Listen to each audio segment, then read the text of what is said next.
Robert Eggers has released a brand new film called The Northman, and has been receiving so far some critical praises for the film. Its advertisement has been known to be somewhat of a revenge-seeking thriller, with a Viking and Norse background tale to it. But Robert Eggers, with the last two films that he's been known to create, The Witch and The Lighthouse, they have been known to be somewhat of scary or horror aspects to those movies. Can the same be said for The Northman, and can it be counted as a scary movie as some people would say The Witch and The Lighthouse are? Well, today I created a system of how we could be able to determine on whether or not The Northman is in fact a scary movie.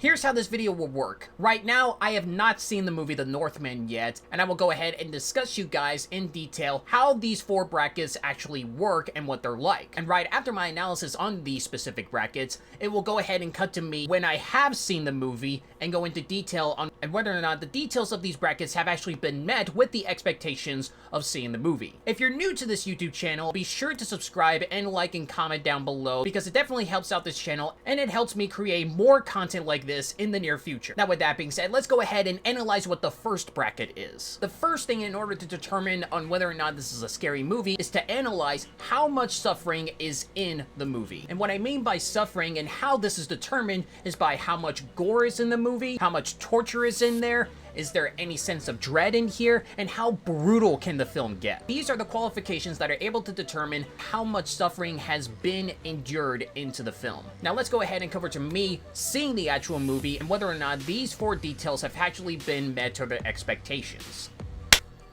Okay, so I just got back from seeing The Northman, and now we're gonna go ahead and analyze how scary this movie truly is. So let's start off with the suffering. Now for the gore, there's a good bit of it. There's definitely plenty of blood. There's a lot of gruesome stuff that's happening in here. People that are being killed and twisted left and right.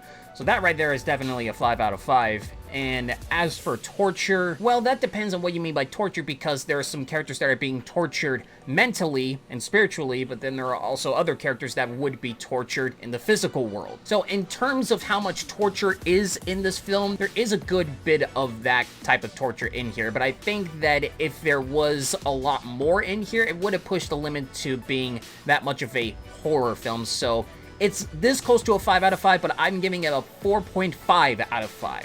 For Dread, the main character's story arc is amazingly tragic, and further on down the road, it gets even more sad when there are more unlayered details from the plot that's going on for Amlet's character. So I say for Dread, it definitely gets a 5 out of 5 because the place that they're in is just horrible. And the same goes for Brutal because there are also other twists and turns that you don't really expect within the film. Sometimes it gives you a glimpse to say that there can be hope, but in the end, it's still somewhat tragic. So again, there's slight inches of like optimism here and there, but it ends up being pretty tragic. So I'm still going to give this film a 5 out of 5 for how brutal it can truly get. So calculating all of the numbers up to see how much suffering is in the movie, it was rounded up to a 19.5 out of 20. The second bracket to analyze this film is, there are any particular demons inside the film?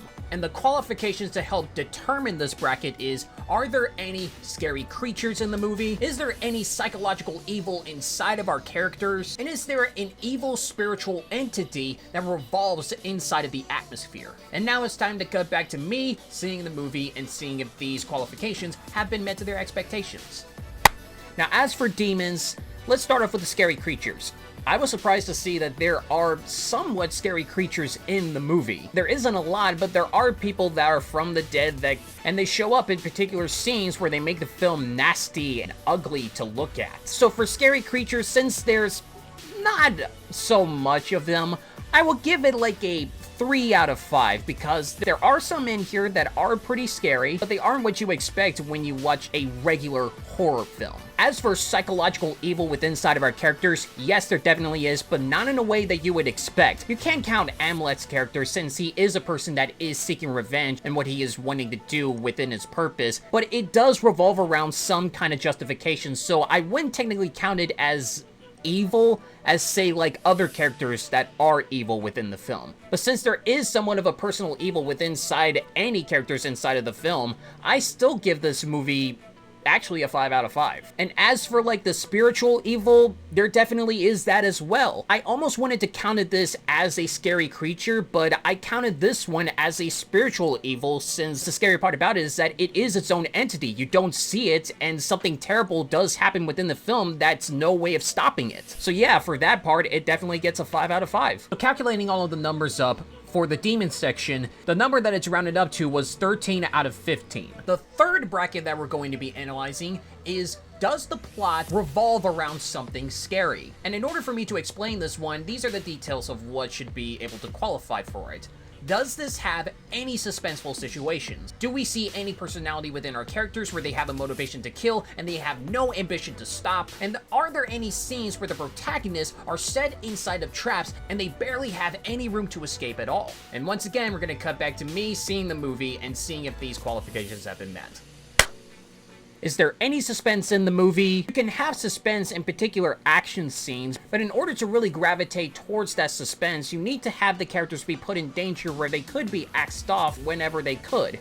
And for granted, at least in the end, there was a moment of time where you feel like where some characters were probably not going to make it out alive, but in the end, you kind of expected the film to go where it is going to go. So I don't know if that counts as suspense, since you are going to expect what you are expecting to happen in the movie. And as for other scenes in the film, it's more so just lingering on and creating philosophical discussions about life and trying to go more into a character analysis of other characters, even though I don't feel like the execution of that was a good job, but that's another discussion altogether. But either way, there isn't that much suspense in the movie in my eyes, so I would say that the film gets like a 1.5 out of 5 in my eyes. As for the motivation to kill, it's pretty obvious that Amleth and Fjolnir definitely have those ambitions, so I don't really see any reason to like exclude this from being a 5 out of 5 at all. Now finally, when talking about traps, oddly enough, there are actually moments where the characters can escape anytime. There are other moments where it doesn't look like they can, but as the film progresses onward, there are moments where the mythology comes in and some of the characters easily can have time to go ahead and escape in certain situations. There's even a prime example in a particular scene in a movie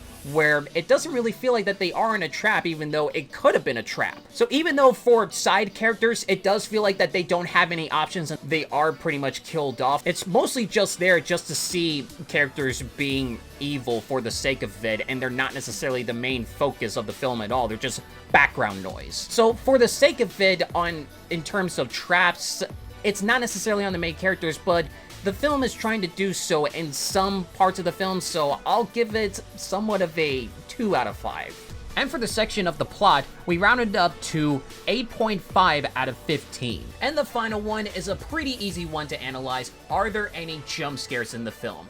And if there are, how many are there? And in order to analyze to see if these jump scares are actually scary, they would only qualify 2 specific details. One is, do they make the scenes linger with some traumatization? Like, for example, are these scenes so immoral that it disgusts you and it makes you angry? And the second one would be, does that scene leave you so uncomfortable and it doesn't just blast you with a loud noise for the sake of it? And now we're going to cut back to me on whether or not there are any jump scares, and if there are the qualifications met to their expectations? And finally calculate every single one of these brackets and give out the percentage on how scary the Northman truly is. And now we come to the most interesting part, jump scares. Are there any jump scares within the film? And I would argue that there's probably 2. I would say there's definitely one and another one, because one is a little unexpected and you don't see it coming, and I don't know if that one would actually count as a jump scare, but I'm going to count it anyway because it is the element of surprise. But another one is definitely set up for a jump scare. Now as for the scenes themselves, do they linger on with some traumatization there? Yes, one scene does, and it's the scene where I didn't know if I would want to count it as a jump scare, but it does lead into something that does feel warranted that would traumatize a person. And the other scene would probably say the same if you would see that in real life. However, it does end up not necessarily being traumatizing, but ends up being more as a visual representation on how you would see the characters. Now, do both of these jump scares leave you feeling uncomfortable? I did feel a little unnerved. I wouldn't feel squeamish, but I did get some amount of discomfort, at least in one scene, but probably not the other one. Because one was just a visual representation about what a character was going through, another one was basically what was happening to another character. So for both of these jump scares, since one was kind of a jump scare, but it qualified more of the elements that did help out with the jump scare, while another one was more so set up of a jump scare, but the qualifications for those jump scares were like, I would say the jump scare factor in here is kind of like a 2.5 out of 5. Now that we have the full numbers of every single section of every bracket, it's time to discuss the actual percentage of how scary the movie is. In calculating all of the numbers, the percentage of how scary The Northman is at a 79%. So for some to see how scary this movie is, it's pretty much up there. So what did you guys think of The Northman? Did you find the film to be scary or not really scary at all? Did you agree with the system that I made, or do you feel like that there's a different type of system that I should actually include in here, or do you have your own system that you would actually be able to agree on whether or not you would find the movie to be scary or not? Put your thoughts down in the comment section below and let's have a conversation about it. And like this video if you agree with what I say, or dislike this video if you disagree with what I say. I don't mind the dislikes. So that is it I have for today's video. Thank you guys so much for watching, and I'll be sure to see you in the next video.